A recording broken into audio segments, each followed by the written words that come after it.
In this video, we are going to go through a quick demo of creating and using Spark Cluster in Amazon Web Service. AWS provides a service called Elastic MapReduce, or EMR, which basically will help you set up Hadoop clusters and help you maintain and operate the cluster. So you don't need to worry about the details of physical implementation. I'm going to stop the video right now and log in. Now I'm in the AWS Elastic MapReduce web interface, or EMR interface. You can see here you can do a cluster creation. You click on Create Cluster. It will bring you to some quick options. Have the cluster name and which folder you are going to use, and what do you choose. Here you see different options like Core Hadoop and some HBase or Presto, and the one we are going to use is this Spark. We're going to choose this Spark and move forward. And here we are going to choose certain details. What do you want to use? You want to use a Hadoop core component. You can choose Hive, Hue, or Pig, and we're going to choose Spark too. Spark is right here. So I'm going to choose that and move forward. Now, we are at a page where we can specify the nodes of this cluster. Each cluster have a one and one only master node, but you can have multiple core nodes or task nodes. Here, because this is a classroom demo, I'm going to choose 0 instance for both core and the task because we don't need that much. But in production, you will have to choose a number of instances which can properly handle your load, your workload. If you have 1 petabyte, maybe you want to break it into 1 terabyte for each node, then you will have 1,000 nodes. It's not uncommon to see hundreds or thousands of instances in a Hadoop cluster. As I just said, because this is a classroom demo, we're only going to use master, one master. And here is some security setup. And once we finish, I'm going to click on Create Cluster. And I'm going to click on this Create Cluster and pause the video because it will take a while for the cluster to load up. Once it's up, I'm going to show you the cluster. So the cluster is up and running right now. And I have used my PuTTY to connect to the Hadoop server, the Hadoop master node. And I already, right now, as you can see, we are in the Hadoop folder. And I also have downloaded a CSV file, which is a popular New York City baby names. It's a data set I got from data.gov. There are some very interesting data sets on this data.gov website. I recommend you guys to take a look. You may find some interesting aspects of our government there. I'm already inside this Hadoop master node, and the Spark is already installed there. So now I can use PySpark to log in, and I can start using Spark by running Python code. Remember, Spark is an application running in the server itself. So PySpark is the front end that you can use Python to connect to the Spark application. So because of this, once PySpark is up and running, the first thing, of course, we need to introduce certain libraries. Then the next thing is to connect, to create a configuration.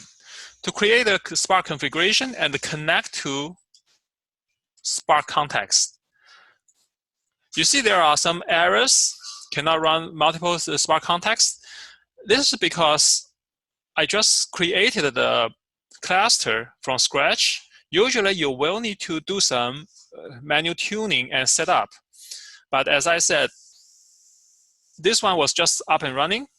So you will see error message here and in the next few commands. But this error message does not stop Spark from running. It's just my Python configuration that's causing this error. It's not going to stop us from seeing what's going on inside Spark. So I'm going to let it go and run my following code. Now, I already set up the Spark context, and my Python is connecting to Spark application now. The next thing I want to do is I will load up this CSV file in my Hadoop folder into Spark. I'm going to do this by using Spark read CSV method, pointing to this file and specify there is a header.